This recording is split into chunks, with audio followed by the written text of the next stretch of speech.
distribuez-la entre vous.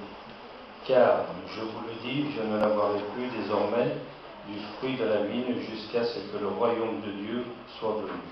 Ensuite, il prit du pain, et après avoir rendu grâce, il le rompit et leur ordonna en disant « Ceci est mon cœur qui est donné pour vous, faites ceci en mémoire de moi. » Il prit de même la coupe après le souper, et la leur donna en disant « Cette coupe est la nouvelle alliance en mon sang qui est répandue pour vous. » Amen. Alors, je vais vous faire une lecture dans Hébreux, au chapitre 7, à partir du verset 26 à 28, et on enchaînera avec toujours dans Hébreux, dans le chapitre 8, à partir du verset 1er jusqu'à 10.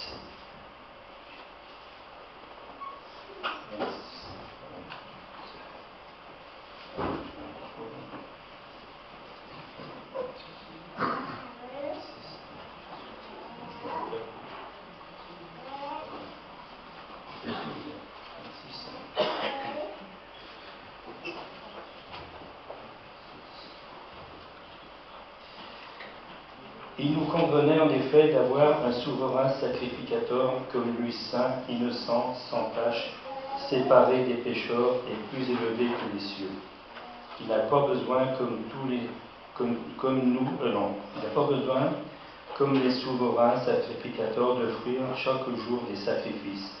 D'abord pour ses propres péchés, ensuite pour ceux du peuple, car ceci il l'a fait une fois pour toutes en s'offrant lui-même. En effet, la loi établit souverain sacrificateur des hommes sujets à la faiblesse, mais la parole du serment qui a été fait après la loi établit le Fils qui est parfait pour l'éternité. On enchaîne avec le chapitre 8, à partir du verset 1er jusqu'à 10. Le point capital de ce qui vient d'être dit, c'est que nous avons un souverain sacrificateur et qui s'est assis à la droite du trône de la majesté divine dans les cieux, comme ministre du sanctuaire et de du véritable tabernacle, qui a été dressé par le Seigneur en nom par un homme tout souverain, sacrificateur et établi pour présenter des offrandes et des sacrifices, d'où il est nécessaire que celui-ci ait aussi quelque chose à présenter. S'il était sur la terre, il ne serait pas même sacrificateur, puisque là, ce sont ceux qui représentent les offrandes selon la loi, lesquels célèbrent un culte, image et ombre des choses célestes, selon que Moïse fut divinement averti lorsqu'il allait construire le tabernacle. Et soin lui fut-il dit de faire tout d'après le modèle qui a été montré sur la montagne. Mais maintenant, il a obtenu un ministère d'autant supérieur qu'il est le médiateur d'une alliance plus excellente qui a été établie sur les meilleures promesses. Amen. Amen. Je vois que le Seigneur, c'est au-dessus de tout. Alors, on voit dans ce texte, c'est beau, la nouvelle alliance que le Seigneur accomplit, qui est donc la dernière alliance. Toutes les alliances que Dieu avait établies aux temps anciens, c'était des alliances qui renouvelaient, parce que toujours pareil, la désobéissance et tout ce qui était. Le Seigneur, par sa bonté, il était toujours obligé de renouveler les alliances. Mais avec le Seigneur, c'est la dernière alliance qui est établie. On est scellé pour l'éternité. Il n'y a pas à y revenir, c'est définitif. Alors on peut remercier le Seigneur. Amen. Amen. Amen. Alléluia. Seigneur, nous voulons te bénir et te remercier. C'est vrai, Seigneur, que nous ne réfléchissons pas toujours, Seigneur, à la puissance de ta grâce que tu nous as accordée, de ce que tu as racheté, Seigneur, parce que nous étions tous pécheurs à la base, Seigneur. Mais maintenant, Seigneur, par ta bonté, ta miséricorde et ta fidélité, tu nous as revêtus de cette robe blanche qui représente la pureté de nos cœurs et de notre vie, non pas par nos mérites, non pas parce que nous avons fait, mais parce que tu as accompli, toi, à la croix, Seigneur, ce sacrifice divin qui est au-dessus de tout. Seigneur, tu as, Seigneur, établi au-dessus de toutes choses, tout ce qui pourrait nous entraîner, Seigneur, à la perdition, mais tu es venu prendre, Seigneur, notre cœur, notre vie, Seigneur, pour nous établir dans la vie éternelle, Seigneur, parce que tu n'acceptes pas, Seigneur, le pécheur dans ton royaume, mais tu acceptes celui qui a été racheté, celui qui a été sanctifié celui qui est pur devant toi, et ça c'est par toi que nous l'avons reçu et obtenu.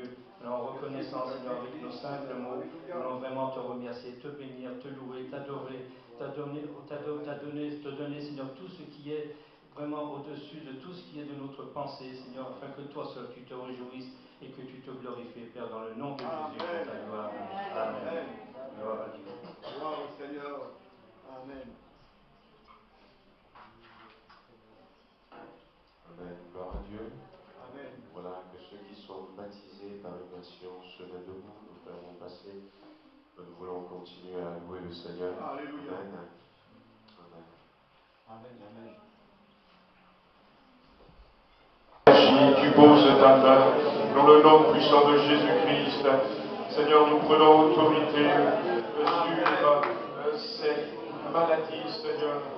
Prenons autorité, Seigneur, sur toutes ces douleurs.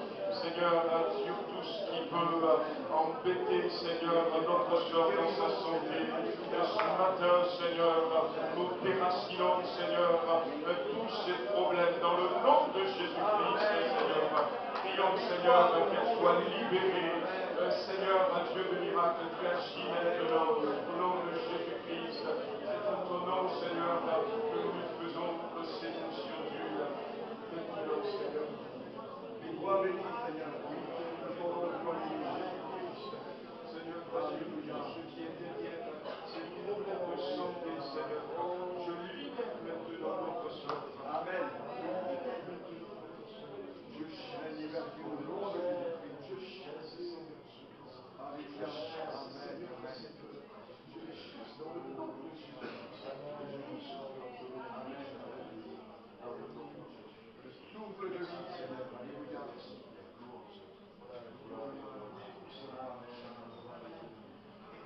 Alléluia. Amen, alléluia. On va prier encore, peut-être pour remettre quelques-uns qui sont peut-être ici au milieu de nous, qui ont des soucis de santé. On veut les remettre à la main du Seigneur. Amen. La Bible dit seulement un mot et mon serviteur sera guéri. Amen. Et c'est ce Dieu que nous avons. C'est ce Dieu que nous avons. Ce Dieu qui peut vous guérir là où vous êtes assis. C'est Dieu qui peut guérir aussi ceux qui peut-être même n'ont pas pu se joindre à nous ce matin. Amen. Et nous voulons continuer à prier pour notre sœur Anne-Marie qui est sortie de l'hôpital. Ça va tout doucement. Nous voulons continuer à prier pour Edith. Voilà aussi que le Seigneur continue de la relever, de la restaurer. Odette Sautron, Seigneur, nous voulons continuer à prier aussi pour elle. Voilà, la vision commence à revenir petit à petit, bien comme il faut. Amen. Et nous voulons la revoir bientôt au milieu de nous, prier pour elle. Nous voulons continuer aussi à prier pour Jean-Philippe, afin que le Seigneur le visite et le libère dans sa santé. Et nous voulons prier ce matin encore pour notre frère Papy Borel. Donc, j'avais annoncé dimanche dernier qu'il sortirait de l'hôpital. Il est sorti de l'hôpital. Voilà, donc il est sorti de l'hôpital, il est à la maison. Sauf que dans la nuit d'hier à ce matin, il était tombé. Il était tombé à la maison. Et donc ils ont passé toute la nuit aux urgences. Il est rentré à nouveau à la maison. Les médecins pensent que voilà, il s'est cassé quelque chose au niveau de son bout de bras qui lui restait. Donc c'est assez pénible, mais nous voulons prier pour eux. Voyez-vous, la Bible nous dit que le juste tombe souvent, mais le Seigneur le relève toujours. Amen. Nous avons un Dieu qui relève toujours. Et nous voulons dire ce matin, le diable est menteur. Dieu relèvera encore notre papy Borel. Et nous voulons prier pour lui. Nous voulons prier pour Joseph aussi, qui est fatigué. Donc je vous invite encore à élever la voix tous ensemble. Puis après, notre frère va prier. Voilà, nous voulons remettre, Seigneur, ces cas entre tes mains. Nous demandons, Seigneur, ta grâce. Nous demandons ton intervention dans le nom de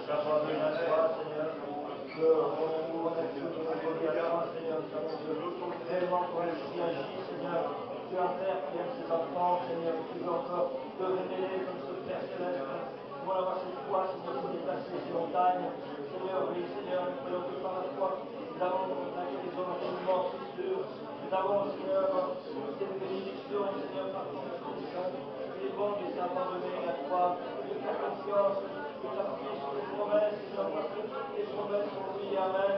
Et ce Dieu qui bénit ses enfants, et le supérieur qui bénit l'inférieur, Seigneur, je prie pour ce matin, tu touches comme ça qui ont été nommés, bénis Robert, bénis Odette, bénis notre sœur, Seigneur, Donne l'eau à toi, Seigneur. Alléluia. pour les besoins de la prière. Nous rendons grâce, Seigneur, parce que tu es Dieu qui n'est pas sourd, qui entend, qui agit au-delà de ce que nous pensons et demandons. À toi revienne toute la gloire. Amen. C'est dans toi que nous faisons le clément. Alléluia. Amen. Amen. Alléluia, Amen, gloire à Dieu. Voilà, on va peut-être passer en même temps aux offrandes, même si je vais parler de l'argent tout à l'heure. J'en ai parlé un peu dimanche dernier, je vais finir. Mais avant cela, donc les frères vont passer pour l'offrande et je voulais peut-être qu'on a au milieu de nous des personnes qui sont là pour la première fois, pour les premières fois. Voilà, nous serons heureux de faire votre connaissance. Si vous êtes là pour la première fois, je sais qu'il y a la maman du petit garçon qui était là, que j'ai rencontré tout à l'heure. Elle s'appelle Anne-Marie, elle est due sortir. Peut-être qu'il y a d'autres personnes qui sont là pour la première fois. Voilà, n'hésitez pas de vous manifester si vous êtes là pour la première fois. Voilà. Ah ben voilà, merci Seigneur. Ah, Amen. Voilà, que le Seigneur vous bénisse. Le prénom, Aïcha et Romaric. Ben, en tout cas, nous sommes heureux de vous accueillir, Aïcha et Romaric. Voilà, soyez bénis, alors que vous êtes en train d'adorer le Seigneur avec nous. J'aimerais simplement vous présenter quelqu'un que vous ne connaissez peut-être pas, Céline. Tu veux venir?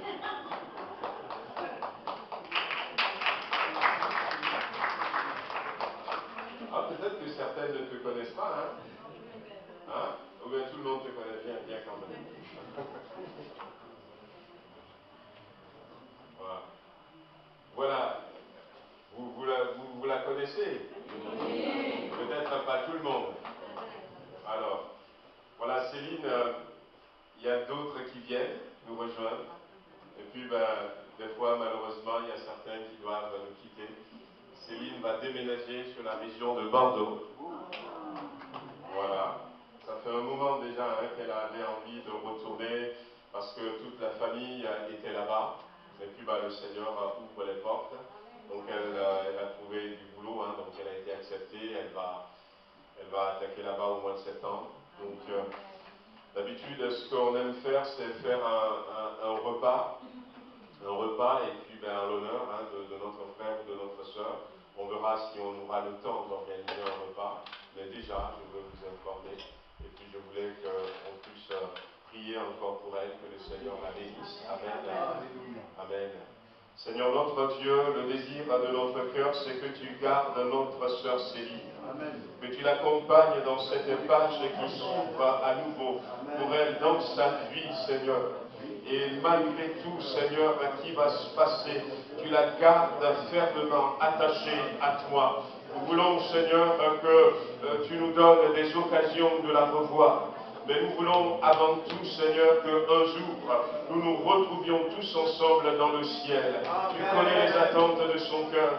Tu connais les défis, Seigneur, qui l'attendent là-bas. Seigneur, peut-être aura-t-il du temps pour intégrer la nouvelle Église. Et pendant ce temps, Seigneur, toi, tu seras là pour elle. Tu l'entoureras, tu l'accompagneras, tu la protégeras. Tu veux la garder, Seigneur. Tu veux la bénir, Seigneur. Tu veux faire en sorte que ta faveur et ta grâce, cette même faveur et cette même grâce qui a accompagné Néhémie, Seigneur, nous prions, Seigneur, qu'elle soit sur sa vie et que les choses marchent bien pour elle. Au nom de Jésus-Christ. Amen. Alléluia.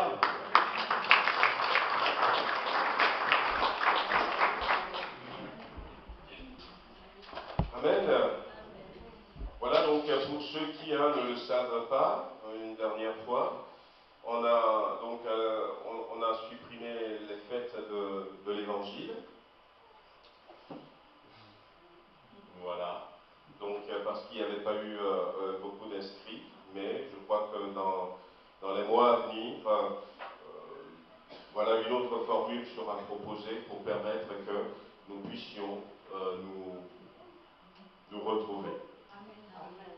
Voilà, nous on va partir pour 2 semaines en vacances, mais il y aura le pasteur Bertrand qui sera à votre disposition. Hein, donc vous avez, on a mis, je ne sais pas si c'est sur les panneaux d'affichage, on a mis une fiche en disant ben, vous pouvez nous contacter. Il y a le numéro de Bertrand là-dessus, si jamais il y a une urgence, mais bon, comme on n'est pas très très loin, de toute manière, on est joignable, hein, je suis joignable. Voilà.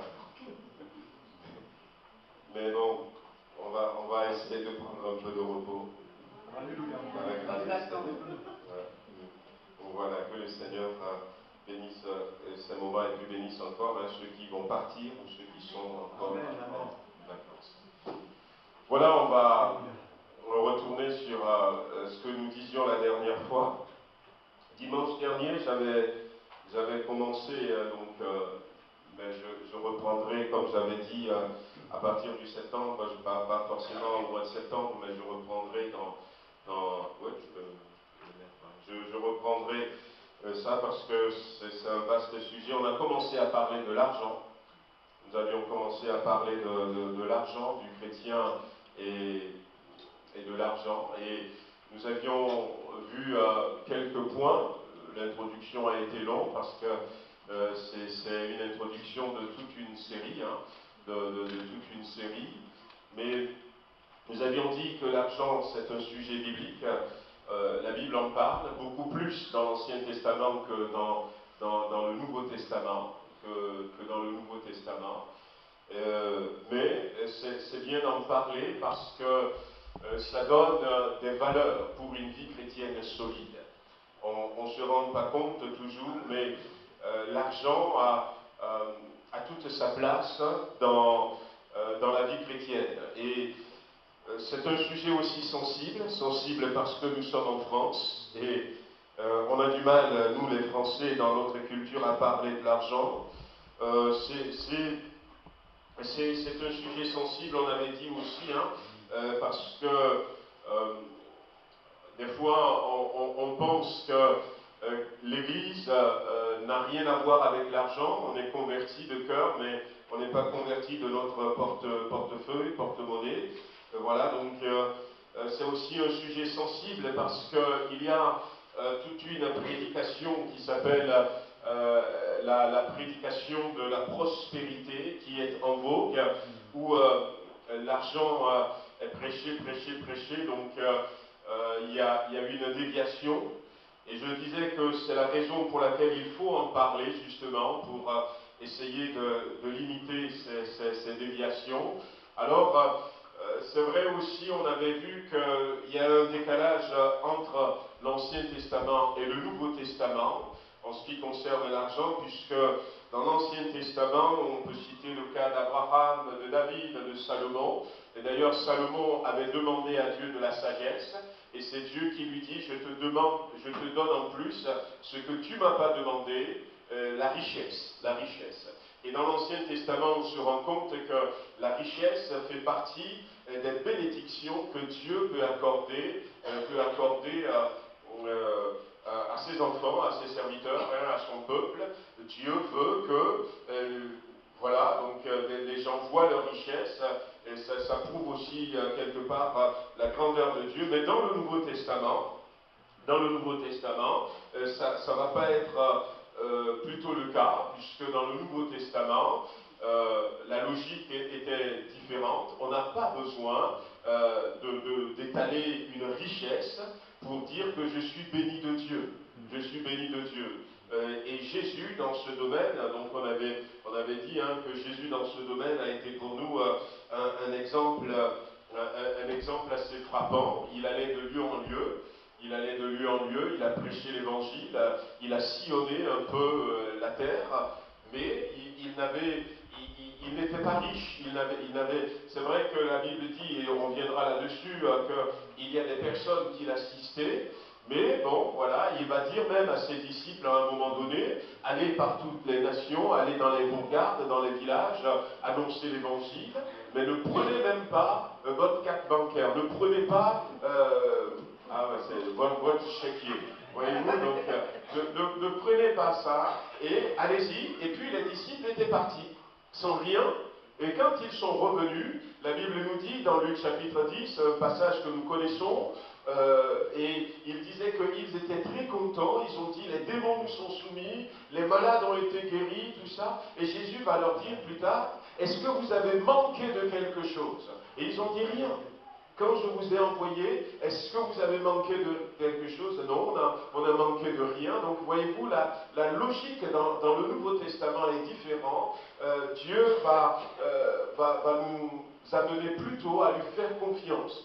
Et parler de l'argent, c'est important parce que nous avons besoin, frères et sœurs, d'apprendre à bien gérer notre argent, à avoir une vie chrétienne solide, et puis à gérer notre argent de manière à ce que Dieu soit glorifié. Que Dieu soit glorifié. Vous savez, on le verra tout à l'heure parce que, eh bien, il y a quand même une limite assez remarquable entre l'argent et la vraie adoration, puisque Jésus, à un moment donné, dira, personne ne peut servir deux maîtres à la fois. Deux maîtres à la fois. Et on va penser qu'il va dire Dieu et le diable, mais il a dit Dieu et l'argent. Dieu et l'argent. Donc c'est là où on se rend compte quand même que l'argent peut prendre une importance, une place assez considérable dans le cœur du chrétien qui ne sait pas gérer l'argent. Et puis j'ai marqué, ça ne se voit pas aussi, eh bien le but aussi c'est nous aider à surmonter les problèmes. Parce qu'il y a tant de problèmes dans notre monde, mais tous ces problèmes, il y a une bonne partie qui sont causés, créés, à cause de l'argent. À cause de l'argent. Et savoir bien gérer son argent nous aidera forcément à bien faire face à tous ces problèmes. On a vu quelques principes généraux et on a lu ce passage donc, où il est écrit ne vous amassez pas des trésors sur la terre où la teigne et la rouille détruisent et où les voleurs percent et dérobent. Mais amassez-vous des trésors dans le ciel où la teigne et la rouille ne détruisent pas, et où les voleurs ne percent ni ne dérobent. Car là où est ton trésor, là aussi sera ton cœur. Et là, voyez-vous, donc, si l'argent est notre trésor, attention, parce que là où il y a ton trésor, là aussi sera ton cœur. Donc, on a commencé à en parler, donc, l'argent est un besoin pour vivre, votre Père Céleste le sait, il sait que vous en avez besoin, Dieu le sait, il sait que nous en avons besoin et il pourvoit nos besoins, il pourvoit nos besoins. Et plus nous allons apprendre à dépendre de Dieu, et plus bien, nous verrons que nos besoins eh bien, auront des réponses de la part de Dieu. Alors qu'est-ce que j'avais dit aussi si je sais ça, je me rassure en me disant que mon Dieu est parfaitement conscient de ma situation et il pourvoira forcément. J'avais donné quelques témoignages la dernière fois de comment est-ce que Dieu pourvoit à nos besoins. On avait dit que la richesse, aujourd'hui, on peut être encore riche, même si nous sommes dans le Nouveau Testament, mais Jésus n'a pas dit que la richesse est égale à un péché, non. Il a dit qu'il serait difficile à un riche de rentrer dans le ciel, mais il n'a pas dit que richesse égale péché. Et il y a certaines personnes qui pensent aussi que la pauvreté est une vertu, mais non, la Bible ne le dit pas, qu'il faut rester pauvre, il faut rester malheureux, non. On a vu ça, c'est juste des rappels. On a parlé, voilà, donc, d'un deuxième principe, l'argent et les richesses sont à Dieu. Tout ce que nous avons lui appartient et tout ce que nous gagnons vient de lui. Qu'est-ce que tu as que tu n'as pas reçu? Et à ce titre-là, je vous avais dit qu'une des principes importantes pour bien gérer son argent, c'est de tout gérer, voilà, comme si nous sommes des gérants. Et en réalité, c'est ce que Dieu nous appelle à être, des gérants. Voilà, ma vie même ne m'appartient pas. Et j'étais esclave avant de me convertir, j'étais esclave du péché, j'étais esclave de Satan, j'étais esclave, et dans le rachat de Dieu, il y a l'image. Donc, si quelques-uns se rappellent, hein, donc de cette prédication que j'avais faite, il y a l'image de quelqu'un qui vient nous racheter sur une place de marché. Ce sont les mots que la Bible avait utilisés en grec, agorazo et kagorazo, lutro, que Jésus-Christ s'est déplacé pour aller sur une place de marché pour nous acheter. Donc nous étions quelque part, entre guillemets, des esclaves, et à l'époque ça ne choquait pas, puisqu'on vendait des esclaves sur la place du marché. Et des gens qui quittent leur maison pour aller acheter un esclave, eh bien, l'apôtre Paul et l'apôtre Pierre vont utiliser ces mêmes mots pour dire que nous sommes des esclaves, esclaves du péché, esclaves de Satan que Christ a racheté. Et quand on utilise ces mots, ça voudrait dire que nous ne sommes plus esclaves de notre ancien maître, mais nous devenons esclaves de la personne qui nous a rachetés. Nous appartenons à Christ. Nous appartenons à Christ.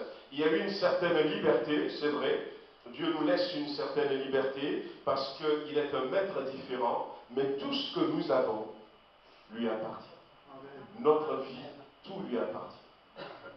Et nous devons gérer nos biens, nous devons gérer même notre vie comme lui, il voudrait le faire. On s'était arrêté sur la dîme et les offrandes. On s'était arrêté sur la dîme et les offrandes la dernière fois. La dîme dans l'Ancien Testament, c'est Abraham qui l'a payé la première fois. Il a payé à Melchisédek pour la première fois. Et puis Dieu va reprendre cette dîme, il va reprendre ce principe pour mettre ça dans la loi, en disant que, voilà, que tout homme paye sa dîme. La 10e partie de ce que nous gagnons. Alors dans le Nouveau Testament, la Bible a mentionné à 2 reprises, à moins que je ne me trompe, a mentionné la dîme, non pas pour demander que nous payions la dîme, mais Jésus va dire, voilà, donc vous payez la dîme de la nette et du cumin, il va citer quand même. Et puis il y avait un pharisien aussi qui dans une prière disait, eh bien je paye chaque fois ma dîme, tout ça en se comparant à un pauvre. Donc Jésus ne s'était pas arrêté sur la dîme. Et ce que nous voyons dans le Nouveau Testament, c'est que il va y avoir des offrandes. Il va y avoir des offrandes. C'est pour ça qu'on a marqué la dîme et les offrandes. C'est vrai qu'on peut toujours pratiquer la dîme, si on veut. Mais les offrandes nous invitent à aller au-delà. Au-delà de la dîme. Au-delà de la dîme, parce que la dîme, c'est une obligation. Abraham l'avait fait librement, personne ne lui avait demandé. Et il l'avait fait à un moment donné où, voyez-vous, Abraham était parti. Il était parti pour délivrer son neveu Lot. Un roi qui s'appelle Kedorlaomer, avec ses acolytes, ont attaqué le roi de Sodome, le roi de Gomorrhe, et ils les ont vaincus. Et ils ont pris des butins, ils ont pris des butins comme ça se passait. Ils prenaient aussi tout ce qui vivait, tout ce qu'ils peuvent prendre comme des esclaves. Et ils ont embarqué les brebis, les bétails, tout ça. Et ils ont embarqué aussi les gens pour en faire des esclaves. Et parmi ceux qu'ils ont embarqués, il y avait Lot. Et quelqu'un était venu le dire à Abraham. Et quand Abraham va rassembler plus de 300 personnes de sa maison, et puis va prendre aussi quelques alliés, va poursuivre ses rois. Et il va réussir finalement à vaincre ses rois et à délivrer entre autres son neveu. Et puis, ceux qui l'ont accompagné, c'est le temps de la guerre, c'est la loi, et ont ramené des butins. Et la Bible dit qu'Abraham a voulu, à un moment donné, puisque, eh bien, il y avait le roi de Sodome, le roi de Gomorrhe, et quand ils ont ramené les butins, eh bien, chacun a repris donc, ce qui lui appartenait. Et le roi de Sodome et de Gomorrhe ont voulu faire une offrande à Abraham en disant, ben, sur les butins, prends ceci. Et Abraham a dit, non, non, non, non, non, je ne prends rien de cela, parce que je ne veux pas qu'on dise que tu as enrichi Abraham. Il a rien pris. Mais de ce que lui-même il avait, déjà, à ce moment-là, il y avait donc ce sacrificateur, Melchisédek, qui était venu vers lui pour le bénir, pour eh bien, lui dire que, en quelque sorte, grâce à Dieu, tu as remporté la victoire. Et Abraham a décidé, non seulement il n'a rien pris, mais il a décidé librement de donner 10% de ce qu'il avait à cet homme. À cet homme. Mais après, on n'a pas vu que ça a été refait. Donc Dieu a mis ça dans la loi. Mais le Nouveau Testament, qui est l'accomplissement de la loi, bien sûr, eh bien, nous amène plutôt à nous libérer de cette obligation. À nous libérer de cette obligation. Jésus va nous amener loin. On verra peut-être un peu plus ce que nous dit le Nouveau Testament.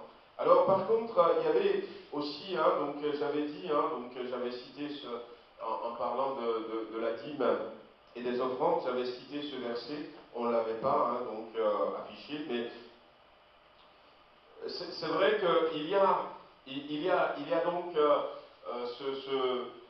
ce verset qui est dans le livre de Malachie au chapitre 3, verset 9. Et ce n'est pas dans le but de faire peur, ce n'est pas dans le but eh bien, de brandir ce verset comme une menace, même si certaines personnes, malheureusement, eh bien, ils utilisent ce verset dans ce sens. Mais j'avais souligné quand même la réalité de ce verset, puisque Dieu va dire, donc dans Malachie, ou Malachie, comme vous voulez, chapitre 3. Chapitre 3 et le verset 9, Dieu va dire à son peuple, vous me volez. Dieu va dire directement comme ça, vous me volez. Vous me volez. Et au verset 10, Dieu dira par exemple, apportez donc vos dîmes dans leur totalité dans le trésor du temple. Dans le trésor du temple. Pour qu'il y ait des livres dans ma demeure. De cette façon-là, mettez-moi à l'épreuve. Mettez-moi à l'épreuve, déclare l'Éternel. Alors vous verrez bien si de mon côté, je n'ouvre pas pour vous les écluses des cieux.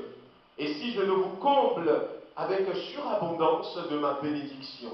Et quand vous lirez ce passage, Dieu ira jusqu'à dire que si vous êtes malade, s'il y a ça, c'est parce que vous me volez.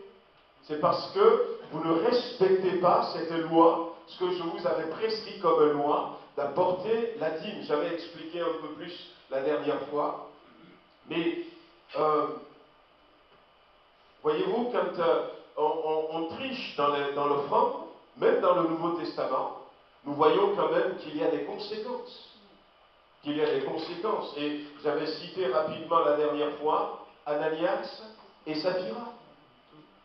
Ananias et Saphira, je ne sais pas si tous se rappellent de leur histoire. C'était une époque où l'église naissante, les gens se retrouvaient ensemble. Il y avait beaucoup de personnes qui étaient à Jérusalem à ce moment-là. Première prédication, 3000 convertis. Et puis quelques temps après, une autre prédication, 5000 convertis. Mais il y a des gens qui venaient et ils se retrouvent ensemble.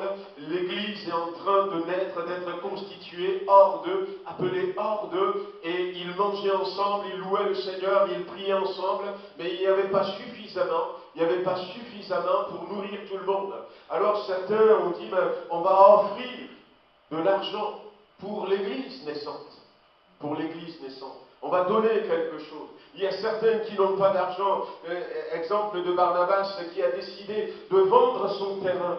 En disant, mais à quoi bon avoir un terrain alors qu'on a besoin de nourriture? Il a vendu son terrain et puis il a donné l'argent en offrande pour acheter et rencontrer pour répondre aux besoins de tous ceux qui étaient là. Et puis il y a certains qui ont continué de faire comme ça. Et la Bible nous dit que Ananias et Saphira eux aussi ils avaient un terrain, et ils ont vendu leur terrain, et ils ont apporté l'argent aux pieds de Pierre.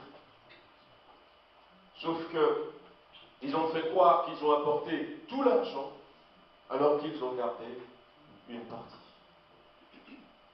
Et Pierre va lui dire, ce n'est pas à moi que tu as menti, c'est au Saint-Esprit. Et Ananias, cet homme, était tombé sur le coup, il était mort. On l'a amené, on l'a enterré. Environ 3 heures, je n'ai pas le texte sous les yeux, environ 3 heures après, sa femme arrive dans cette communauté, cette assemblée. Et quand sa femme était arrivée, eh bien, Pierre lui pose la question, est-ce que c'est à tel montant que vous avez vendu votre terrain? Et elle a dit, oui, on l'a bien vendu comme ça. Et Pierre lui dit, mais comment est-ce que vous vous êtes entendu pour mentir à Dieu? Mais le terrain, c'est votre terrain. On ne vous a pas obligé. Voyez-vous, il n'y a plus d'obligation dans le Nouveau Testament. On ne vous oblige pas à vendre votre terrain. Mais maintenant, vous-même, vous avez décidé de vendre le terrain. Eh bien, l'argent, c'est à vous. C'est à vous. Et maintenant que vous avez pris la volonté, vous avez pris la décision d'apporter cet argent, mais pourquoi mentir? Pourquoi faire croire que c'est comme ça? Alors que ce n'est pas ça. Et puis il a dit, voici les pieds de ceux qui sont partis enterrer tomba. Et elle aussi, elle était tombée. Elle était morte. Parce qu'ils n'ont pas été honnêtes dans l'argent. Ils n'ont pas été honnêtes. Et il y a une chose qui est sûre quand même, il ne faut pas s'étonner d'avoir constamment des problèmes, et surtout des problèmes d'argent, quand on ne respecte pas, on ne respecte pas cette volonté de Dieu, Mais on reviendra là-dessus à la fin. Troisième principe, l'argent n'est pas une finalité pour Dieu. L'argent n'est pas une finalité pour Dieu. Dans les évangiles, dans Luc chapitre 6,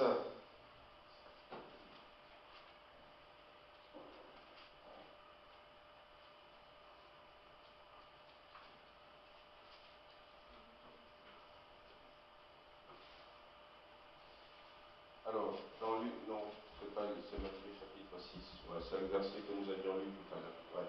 C'est Matthieu chapitre 6, pas Luc chapitre 6.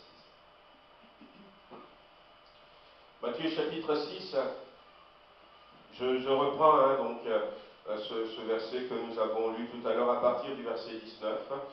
Ne vous amassez pas des trésors sur la terre, où la teigne et la rouille détruisent, et où les voleurs percent et dérobent. Mais amassez-vous des trésors dans le ciel, où la teigne et la rouille ne détruisent point, et où les voleurs ne percent ni ne dérobent. Car là où est ton trésor, là aussi sera ton cœur.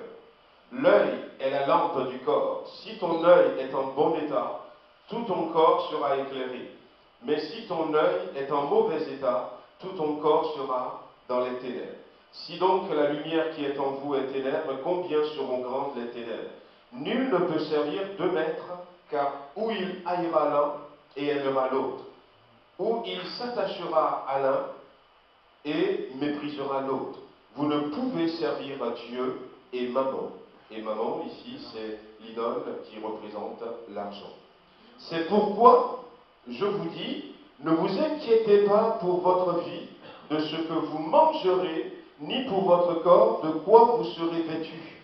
La vie n'est-elle pas plus que la nourriture, et le corps plus que le vêtement? Regardez les oiseaux du ciel, ils ne sèment ni ne moissonnent, ils n'amassent rien dans les greniers, et votre Père céleste les nourrit. Ne valez-vous pas beaucoup plus qu'eux? Qui de vous, par ses inquiétudes, peut ajouter une coudée à la durée de sa vie? Et pourquoi vous inquiétez au sujet du vêtement? Le verset 31 dira, ne vous inquiétez donc point, et ne dites pas que mangerons-nous, que boirons-nous, et de quoi serons-nous vêtus? Car toutes ces choses, ce sont les païens qui les recherchent. Votre Père céleste sait que vous en avez besoin. Cherchez premièrement le royaume et la justice de Dieu, et toutes ces choses vous seront données par-dessus tout. Voilà. Donc, ce que je disais tout à l'heure, l'argent, ce n'est pas la finalité pour Dieu. Dieu ne vise pas, dans le Nouveau Testament, pour nous, d'être riches sur la terre. Mais il vise pour nous des richesses spirituelles. Amen. Des richesses invisibles et non des richesses terrestres. Dieu ne s'attend pas à ce que, eh bien, finalement, on soit très très bien sur la terre et qu'on loupe le ciel. Et voyez-vous donc dans tout cet enseignement que Jésus va apporter, Jésus quelque part est en train de nous dire, levez vos yeux et regardez plutôt au ciel. Ne considérez pas l'argent, frères et sœurs, comme la finalité, le but à atteindre. Il y a dans la Bible, dans Luc chapitre 11, verset 13, un autre passage que vous connaissez, où il est dit simplement demandez et l'on vous donnera. Mais avant de dire ça, Jésus va dire aussi méchant que vous êtes. Jésus va dire, mais qui parmi vous, quel père parmi vous, son père va lui demander du pain, il va lui donner une pierre. Quel père parmi vous, son enfant va lui demander un poisson, il va lui donner un serpent. Et puis, à un moment donné, il va dire, et moi je vous dis, demandez et l'on vous donnera, cherchez, vous trouverez, frappez, l'on vous ouvrira, car quiconque demande reçoit, celui qui cherche trouve, et l'on ouvre à celui qui frappe. L'on ouvre à celui qui frappe. Et même si, en ramenant cette partie de la Bible à cette réalité entre le papa et son fils, le verset 13, il va dire, si donc méchant comme vous l'êtes, si donc méchant comme vous l'êtes, vous savez donner de bonnes choses à vos enfants, à combien plus forte raison votre Père donnera le Saint-Esprit à ceux qui le lui demandent. Amen. Et là, on voit encore une fois la vision de Dieu. Jésus a parlé ici, il a dit, eh bien, quelqu'un demande du pain, un enfant demande du pain, il demande un œuf ou il demande un poisson. C'est des choses terrestres. C'est peut-être un enfant qui a faim, qui a besoin d'un œuf, qui a besoin du pain, qui a besoin d'un poisson. Et il va demander à son père, et son père va tout faire pour pourvoir aux besoins. Mais la comparaison, il dit, mais, et Dieu donc, est-ce qu'il ne vous donnera pas? Il aurait pu dire de l'argent. Il aurait pu dire, et Dieu, lui, ne vous donnera-t-il pas du pain? Il pourrait dire, et Dieu ne vous donnera-t-il pas du poisson? Puisqu'il est question de pain. Mais il va dire, non, Dieu vous donnera du Saint-Esprit, si vous le lui demandez. Et je pense que dans ces enseignements, Jésus nous montre simplement que son but, ce n'est pas terrestre. Et la richesse, c'est vrai, l'argent ne doit pas être notre but. Même si, encore une fois, être riche, ce n'est pas péché. Et même s'il y a besoin, on peut être riche pour l'œuvre de Dieu. Et je crois que c'est à ce moment-là même que, eh bien, on va bien savourer sa richesse. Lorsqu'il a fallu construire le tabernacle dans le désert, Moïse a simplement dit, apportez. Et à un moment donné, ceux qui dirigeaient les travaux, l'architecte avec le maître d'œuvre, sont venus vers Moïse en disant, mais il faut que tu fasses un communiqué pour dire au peuple, maintenant c'est bon, parce qu'on en a plus qu'il en faut. Mais ces richesses, c'est Dieu qui leur avait donné. C'est Dieu qui leur avait dit, avant de quitter l'Égypte, prenez, demandez de l'argent, demandez de l'or, demandez tout ça. Ils ont pris, et puis ben voilà, ils vont faire peut-être leur vie avec. Mais ils ont compris à ce moment-là Ben, si ainsi nous sommes riches, et même quand vous lirez l'Ancien Testament, chaque fois qu'il s'agit de la construction du tabernacle, du temple, David avait donné tout ce qu'il avait amassé toute sa vie pour la construction du temple. Mais vous allez voir les princes des tribus, ah ben, ils faisaient de très très belles offrandes. Faisaient de très très belles offrandes. Ceux qui avaient de l'argent, ils faisaient de très très belles offrandes parce que, ben voilà, eh bien, ils ne se sont pas enrichis pour eux-mêmes. Leur but, ce n'est pas l'argent, mais ils ont compris que, ben, tiens, le but, c'est pour servir Dieu.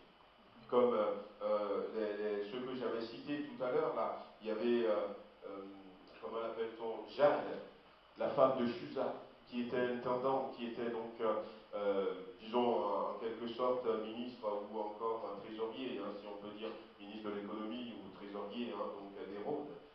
Mais Jeanne, femme de Chusa, fait partie des femmes qui suivaient Jésus-Christ, et la Bible dit qu'il assistait de leur bien. Donc, elle avait des moyens, et puis il y avait d'autres encore, hein, il y avait d'autres encore. Lydie, la marchande de pourpre, on en parlait mardi, ou vendredi, je ne me rappelle plus, avec la sœur.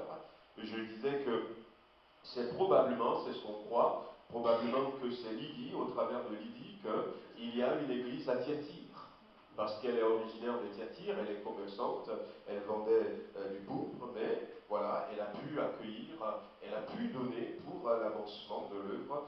Et puis, il y a d'autres personnes, même Jean, le disciple qui suivait Jésus-Christ, on peut penser en lisant dans la Bible qu'il était un homme qui avait des moyens, puisqu'il avait une maison sur Jérusalem et une maison à Capernaum, à Galilée, à cette époque-là, et même jusqu'à aujourd'hui, hein, des gens qui ont deux maisons, ben, c'est rare. Il était connu du grand sacrificateur, il pouvait rentrer chez le grand sacrificateur comme il veut. Donc on pense, en reliant tout ça, que c'était quelqu'un qui avait quand même des moyens, mais qui a accepté de rester complètement dans l'anonymat. Il n'a même pas donné son nom une seule fois, et de mettre tout ce qu'il avait à disposition du Seigneur. Et d'ailleurs, Jésus dira, ben, c'est le disciple qu'il aime le plus. Donc même Gaius, dans Gaius, Philémon, on a quand même des gens. Voilà, donc si Dieu permet à un disciple, si Dieu permet à un frère, si Dieu permet à une sœur, si Dieu permet à quelqu'un de s'enrichir, eh bien, on se rend compte dans le Nouveau Testament que c'est plus pour l'œuvre de Dieu, puisque notre objectif, c'est le ciel. C'est le ciel. Alors, notre objectif c'est le ciel, et nous devons faire attention. Nous devons faire attention pour que l'argent reste pour nous un moyen pour vivre. Non pas le but de ma vie, mais un moyen pour vivre. Il y a des fois des déformations comme ça, où, un autre exemple, on a besoin de prier, c'est vrai, parce que les temps sont durs. L'ennemi ne veut pas nous lâcher et nous voulons intensifier nos efforts dans la prière. On a besoin de jeûner. On a besoin de jeûner. Et puis, plus on va jeûner, peut-être mieux on aura de victoire. Mais des fois, il arrive que nous confondons. Nous prenons, par exemple, le jeûne comme un but à atteindre. Le jeûne, peu importe la manière dont nous faisons, ça reste un moyen pour atteindre quelque chose d'autre. Et nous, dans notre manière de gérer notre argent, nous devons comprendre que l'argent doit rester un moyen pour vivre et non pas un but. Voyez-vous, un de mes neveux fait des blagues. Souvent, qu'est-ce que tu veux faire demain? Je veux être riche. Je veux être riche. Oui. Donc, blague encore, ça va. Mais on vit cette réalité. On peut le vivre dans le monde. Où les gens, ils veulent à tout prix être riches. C'est leur but. C'est leur but. Que ce ne soit pas notre but dans l'Église. Voilà. Que ce ne soit pas le but de notre vie. Si mon but c'est d'être riche, peut-être que je raterai. Et c'est à ce moment-là que malheureusement, on va poursuivre, on va poursuivre, on va poursuivre l'argent. Alors j'ai marqué ici que l'argent cesse d'être un moyen pour devenir un but quand elle accapare nos pensées. On ne pense qu'à l'argent. Quand nous sommes prêts à faire quelques égards, entre parenthèses, quelques magouilles des fois, pour avoir de l'argent. Voyez-vous, quand eh bien, on cherche des moyens pour payer plus, pour payer moins, selon les situations que nous sommes en face. On réfléchit, il faut trouver un chemin détourné, tout ça. Eh bien, quand on est malheureux parce qu'on n'a pas d'argent, alors là, à ce moment, il faut se poser des questions. Est-ce que c'est l'argent qui rend heureux? Certains diront oui, parce que l'argent te permet tout ce que tu veux. Mais dans les témoignages que nous avions racontés la dernière fois, eh bien, je crois que pour nous, notre première source de bonheur, ça doit rester Dieu. Amen. Ça doit rester Dieu. Ça doit rester Dieu. Bien aimé. Et à un moment donné, un jour, quelqu'un dit à Jésus, Maître, dis à mon frère de partager avec moi notre héritage. Alors, si c'est le grand frère, la loi dit que, eh bien, c'est le fils aîné qui reçoit tout. Mais voilà, peut-être, et malheureusement, on arrive comme ça dans notre génération, si ce n'est même pas aussi direct que ça. On veut utiliser la parole de Dieu, on veut utiliser Jésus pour avoir de l'argent. À ce moment-là, faisons attention. L'argent n'est plus un moyen pour vivre, l'argent est devenu un but. Voilà. Donc si je me sens malheureux parce que je n'ai pas d'argent, bien aimé, que je commence à réfléchir. Il y a ce verset de la Bible qui est intéressant. Éternel, je te demande deux choses. Ne me les refuse pas avant que je meure. Garde-moi de dire des paroles fausses ou mensongères. Ne me donne ni pauvreté ni richesse. Accorde-moi seulement ce qui est nécessaire pour vivre. Car dans l'abondance, je pourrais te renier et dire qui est l'Éternel. Ou bien, pressé par la misère, je pourrais me mettre à voler et déshonorer ainsi mon Dieu. Voyez-vous, donc, cet homme, il dit, ne me donne ni pauvreté ni richesse, pour que quand je suis dans l'abondance, je ne pourrais, que je ne te renie, parce que c'est ça le risque, c'est ça le risque. L'abondance, ça peut renier. Il y a deux manières de régner le Seigneur. Il y a une manière indirecte, comme Pierre nous a donné l'exemple de Pierre, où Pierre a dit non, je ne le connais pas. Quelqu'un va dire, mais c'est moi le loup. Mais non, je ne le connais pas. Tiens, est-ce qu'il est amnésique ou quoi? Ah mais non, je ne connais pas. Voilà. C'est la peur. Ouais. Donc il y a cette manière de renier le Seigneur. C'était la peur, mais il y a une autre manière de régner le Seigneur qui est beaucoup plus pernicieuse, et c'est l'apôtre Paul qui nous en parle, qui dit, mais à la fin des temps, eh bien, les gens se donneront une foule de docteurs, les gens vont dire j'aime Dieu, en reniant ce qui fait la force de la vie chrétienne. J'aime Dieu, mais, eh bien, dans ma manière de faire, il n'y a rien qui montre que j'aime Dieu. J'ai renié ce qui fait l'essence de la chrétienté. Et c'est le danger qu'il y a lorsque nous sommes dans l'abondance. On n'arrive plus à jeûner comme il le faut. On n'arrive plus à compter sur Dieu pour une guérison. On n'arrive plus à dire, eh bien, on va demander à Dieu de nous garder, de nous protéger.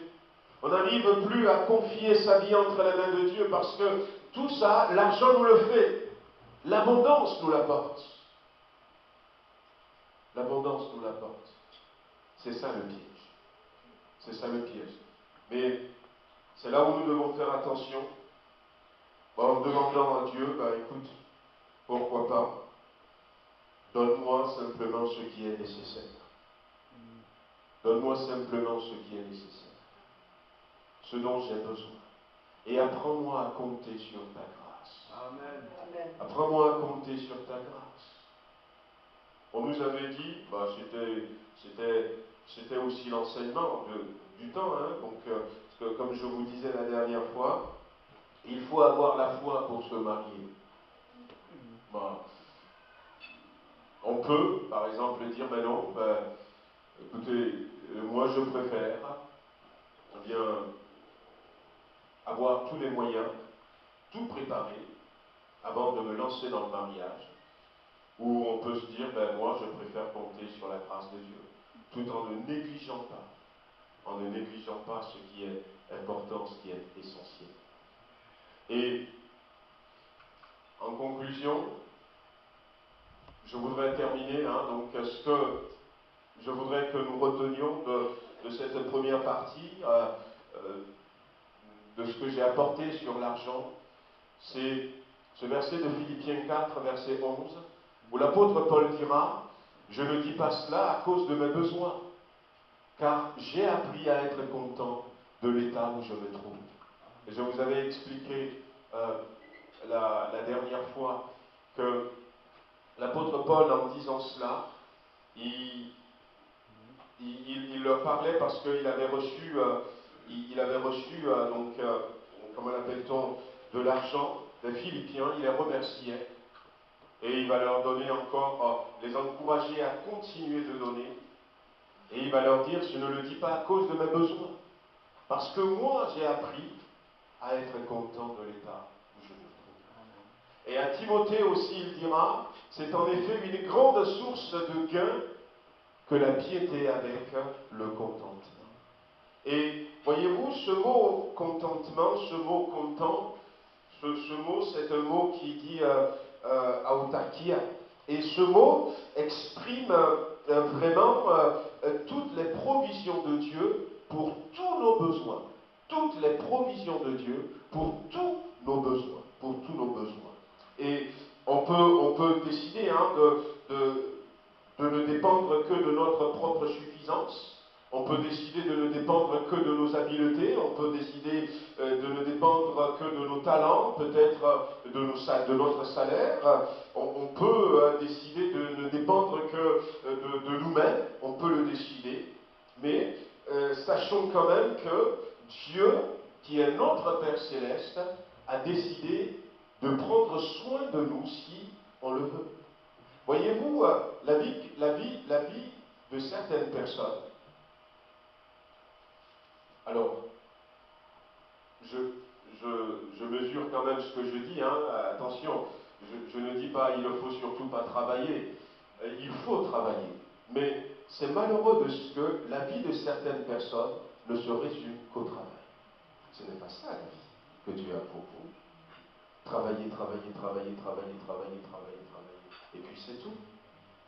La vie se résume au travail. Voilà. Est-ce que c'est ce que Dieu veut pour nous? On travaille tellement qu'on n'a même pas le temps.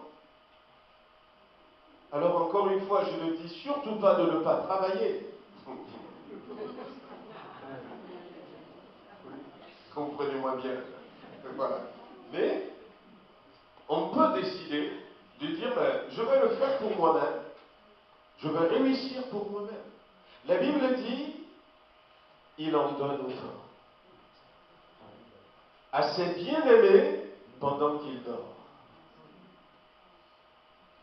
Voyez-vous, donc Dieu a décidé aussi de pouvoir à nos besoins, et ce mot contentement, ce mot j'ai appris à être content, ce mot veut dire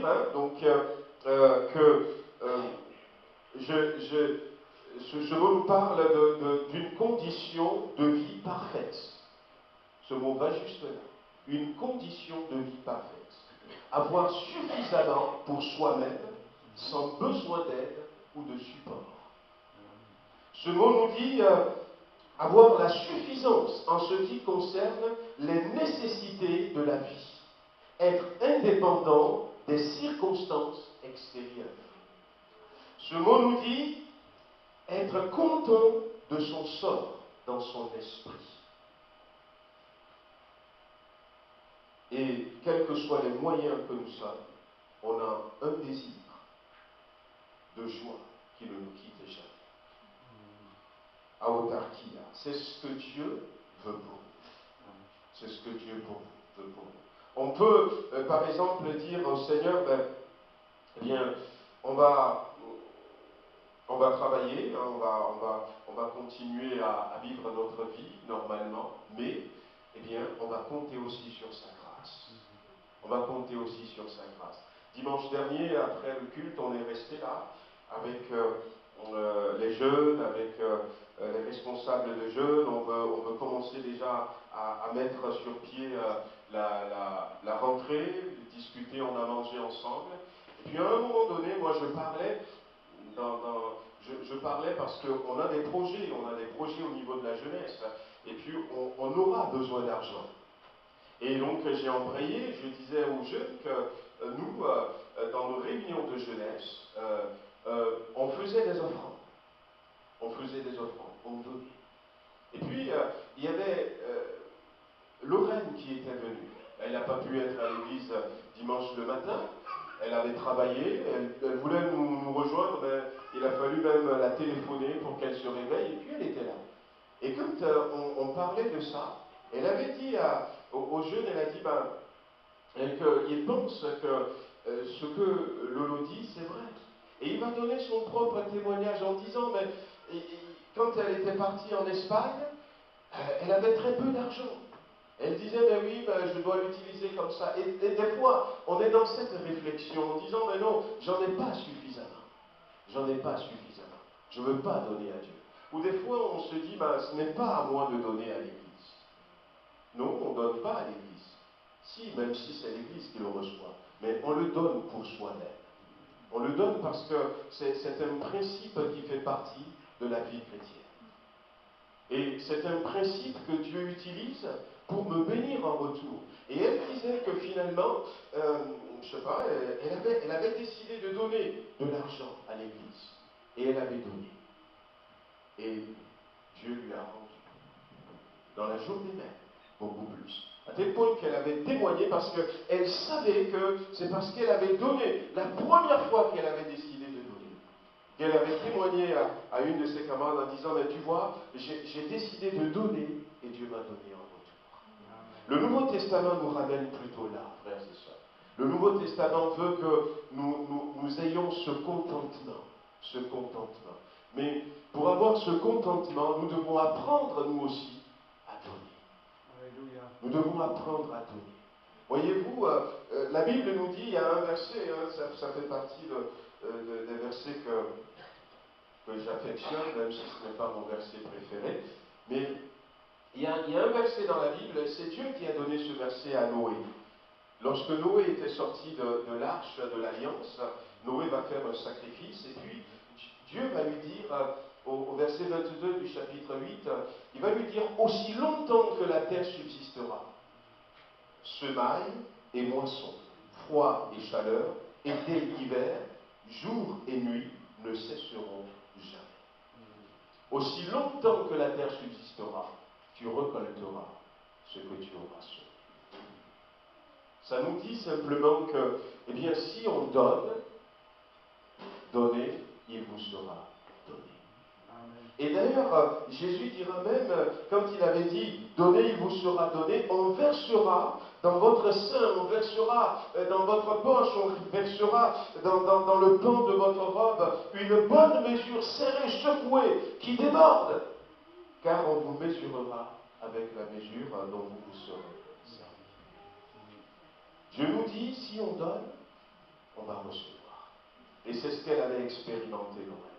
Elle a donné, et puis elle a reçu beaucoup plus. Et on reçoit toujours beaucoup plus. La dernière fois, quand je donnais le témoignage de la chambre d'hôtel que j'avais payée, mais que j'ai reçue à plusieurs reprises. On m'a béni en retour. Mais ce verset aussi nous encourage non seulement à semer, parce que, voyez-vous, on était avec Maggie, et puis on a rencontré un frère en ville, donc, et en train de faire ses courses, et puis on a parlé un peu, et comme, comment va ton jardin? Alors il dit, ben, écoute, ça va, j'ai déjà ramassé les petits pois. Ah, j'en ai ramassé plus de 10 kilos. Oh, mais 10 kilos? Ah ben ça m'a fait quelque chose, j'ai ramassé 10 kilos déjà de petits pois. Ah ben, puis on était rentré à la maison, moi j'avais planté aussi des petits pois. Et puis j'ai regardé un peu, il a dit, je me demande si ça va faire 10 kilos. Ah, j'ai continué à arroser, et puis quelques temps après on a ramassé, mais bon, écoute, on n'a même pas la moitié de 10 kilos, hein. Je ne sais même pas si on a le tiers de 10 kilos. Ouais. Oh, ouais, on en avait un tout petit peu. On a ramassé, on a mangé. Mais, peut-être que si le frère avait ramassé 10 kilos, c'est peut-être qu'il en avait planté peut-être 500 grammes. Ben oui. Ah oui. Peut-être qu'il en avait planté 1 kilo pour en ramasser 20. Ce verset qui nous dit les semailles et la moisson ne cesseront pas, nous dit que il vous sera donné. La mesure dont vous serez servi, c'est de la même mesure qu'on va faire. Si tu sèmes peu, tu récolteras peu. Mais si tu sèmes beaucoup, tu récolteras beaucoup. Et plus tu vas vivre dans ce principe, tu vas voir que tu vas atteindre petit à petit ce contentement dont il est question, hein, où, eh bien, tu vas vivre dans la suffisance. Mais quand des fois je m'arrête sur certains mots que la Bible utilise, avoir une condition de vie parfaite, avoir suffisamment pour soi-même, sans besoin d'aide et de support, indépendamment des circonstances extérieures, eh bien, on peut, si nous savons appliquer ce principe pour notre vie, eh bien, vivre ça. Que le Seigneur nous aide, on va le remercier, et on va s'arrêter. Seigneur notre Dieu, nous te remercions pour ces enseignements, ces principes que tu nous laisses. Croyons que nous avons besoin de savoir aussi comment gérer notre argent et comment apprendre petit à petit à te donner, à réaliser que tout ce que nous avons t'appartient, que nous sommes des gérants, que tu nous donnes pour ton œuvre, que tu nous donnes pour l'avancement de ton royaume. Seigneur, que tu nous donnes aussi pour que nous ne nous attachons surtout pas, La Bible raconte l'histoire de cet homme qui n'a aucune vision éternelle et qui va dire mes champs ont donné beaucoup, je vais abattre mes greniers, je vais en construire de plus grands, et puis je vais manger, je vais boire et je vais dire mon âme, rassasie-toi, Seigneur, dans tout cela. Tu veux nous montrer, bien-aimé Père, que l'essentiel, ce n'est pas ce qui est terrestre, mais que l'essentiel, c'est le salut de notre âme. Apprends-nous, Seigneur, à gérer nos biens, de manière à ne pas hypothéquer notre salut avec de l'argent, avec du bien matériel, mais à les utiliser simplement comme un outil, comme un moyen que tu nous donnes pour continuer à vivre sur terre. Sachant qu'en dehors de tous les patrons qui peuvent même donner de très bons salaires, en dehors, Seigneur, de tous les emplois où on peut gagner les plus gros salaires, tu veux rester celui qui pourvoit à nos besoins. Amen. Donne-nous de ne pas le quitter les yeux. Merci Seigneur, béni sois-tu dans le beau et précieux nom de Jésus. Alléluia. Amen. Amen.